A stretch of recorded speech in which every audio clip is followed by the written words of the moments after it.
હવામાન નિષ્ણાંત અંબાલાલ પટેલની આગાહી મુજબ 22 થી 24 ઓગસ્ટ પર્વતારોહણ મેઘ બનશે, જ્યાં ચડશે ત્યાં વધારે વરસાદ લાવશે। 29 થી 30 ઓગસ્ટ ભારે વરસાદી ઝાપટા રાજ્યમાં પડશે। રક્ષાબંધનના પર્વને લઈ સુરત એસટી ડેપોમાં મુસાફરોની ભીડ, વધુ બસો દોડાવવા મુસાફરોની માંગ છે। સુરતમાં રક્ષાબંધન પર્વને લઈ બજારોમાં ભીડ ઉમટી, રાખડી લેવા માટે બહેનોનો ઘસારો જોવા મળ્યો। માર્કેટમાં અવનવી રાખડીઓની ડિઝાઇન જોવા મળી। અમેરિકન, ચાંદી, ચંદન, કપલ રાખડીઓની ડિમાન્ડ વધુ છે। સુરત ઇન્ટરનેશનલ એરપોર્ટના વાહન પાર્કિંગ એરિયા પાસે ફરી ડુક્કર દેખાયા। વરસાદની સિઝનમાં ડુક્કરો દેખાતા હોવાની ફરિયાદ ઉઠી।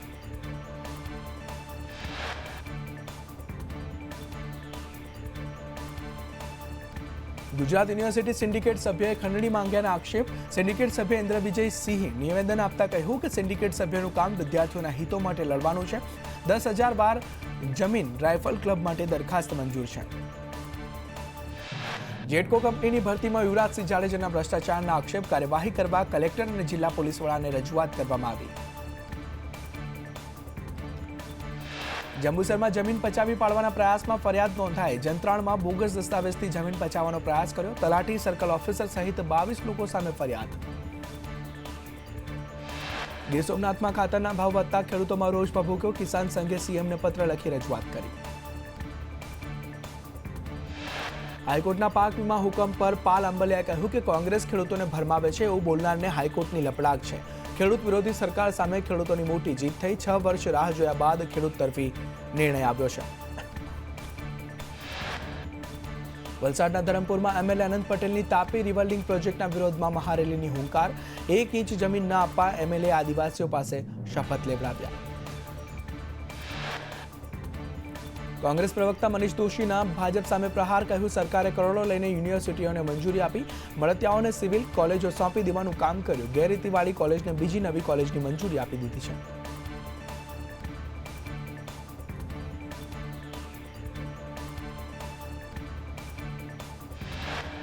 રાજકોટ લોકમેળામાં એઆઈ ટેકનોલોજીથી ભીડને કંટ્રોલ કરવામાં મદદ મળશે। દુર્ઘટનાથી બચાવવા એનડીઆરએફ, એસડીઆરએફ તૈનાત કરાશે। 5 હંગામી ફાયર સ્ટેશન ઊભા કરવામાં આવશે। સુરેન્દ્રનગરમાં પાક વીમાની રકમ 3 મહિનામાં ચૂકવવાનો હાઈકોર્ટે હુકમ કર્યો, ત્યારે ખેડૂતોને રાહત મળી। મળવાપાત્ર ખેડૂતોને વીમો ચૂકવવા હાઈકોર્ટનો આદેશ। 2023થી બેંક વ્યાજ સાથે સહાય ચૂકવવા હુકમ કર્યો। સ્થાનિક સ્વરાજની ચૂંટણીઓમાં ઓબીસી અનામત મુદ્દે રાજ્ય સરકારે હાઈકોર્ટમાં ફાઇલ એફિડેવિટ કરી। સંપૂર્ણ માહિતી આપવા કોર્ટની અરજદારને ટકોર। એફિડેવિટમાં માહિતી અધૂરી રહેતા કોર્ટની નારાજગી। વિગતવાર એફિડેવિટ માટે બામણિયાને 2 સપ્તાહનો સમય આપવામાં આવ્યો। ભાજપ પ્રદેશ કાર્યાલય ખાતે તિરંગા યાત્રાને લઈને બેઠકોનું આયોજન। પહેલા જિલ્લા અને શહેર પ્રમુખો સાથે બેઠક, તે બાદ ધારાસભ્યો, સાંસદો સાથે બેઠક। 9 થી 15 ઓગસ્ટ સુધી તિરંગા યાત્રાનું આયોજન છે। ગુજરાત વિધાનસભાનું ચોમાસું સત્ર 8 થી 10 સપ્ટેમ્બર દરમિયાન યોજાશે। ગુજરાત વિધાનસભાનું 3 દિવસનું ટૂંકું સત્ર રહેશે। સરકારી કામકાજ અને સરકારી વિધેયકો ગૃહમાં રજૂ થશે।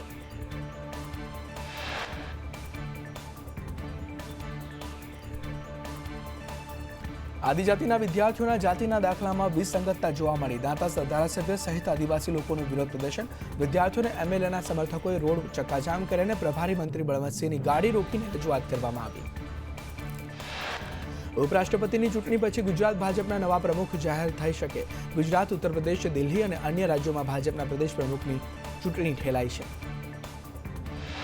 વિસાવદરમાં અનાજ કૌભાંડ મુદ્દે ભાજપના ગોપાલ ઇટાલિયા પર આક્ષેપ। ભાજપના પ્રવક્તાએ કહ્યું કે અનાજ માફિયા રઝાક જુસા પરમાર આપનો નેતા છે। ગોપાલભાઈ, પહેલા તમારા પક્ષને સંભાળો।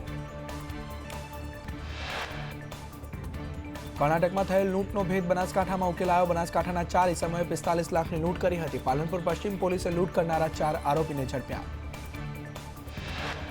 વિજાપુરમાં નકલી પનીર બનાવતી ફેક્ટરી ઝડપાઈ। પામોલીન તેલમાં પનીર બનાવતા હોવાનું ખુલ્યું। પનીરનો 649 કિલોગ્રામ અને પામ ઓઇલનો 238 કિલોગ્રામ જથ્થો સીઝ કરવામાં આવ્યો। બોગસ વિઝા બનાવી ઠગાઈ કરતા 4 આરોપી ઝડપાયા। ગુજરાતી ટીએસએમ મયંકર ભારદ્વાજ, મનીષ પટેલને ઝડપ્યા। તેજેન્દ્ર ગજ્જર અને તબરેજ કાશ્મીર ઝડપાયા। ભોગ બનનાર 43 લોકો પાસેથી રૂપિયા વસૂલ્યા। ભાવનગરના વલ્લભીપુરમાં વૃદ્ધને ઢોર માર મારતા રોષ ભભૂક્યો। વલ્લભીપુરના કાળા તળાવ ગામે માર મરાયો હતો। ભોગ બનનારના પરિવારજનો પાટીદાર સમાજની રજૂઆત। રેન્જ આઈજીને સખ્ત કાર્યવાહીની ખાતરી આપી। રાજકોટ ક્રાઇમ બ્રાન્ચે કેમિકલયુક્ત ગંજીપાનાનો પર્દાફાશ કર્યો. કોન્ટેક્ટ લેન્સની મદદથી જાણી શકાતું હતું કોણ જીતશે. પત્તામાં એક ખાસ પ્રકારની ચીપ પણ મૂકવામાં આવી હતી. સર્કિટની મદદથી કઈ બાજી મોટી છે તેની માહિતી મળતી.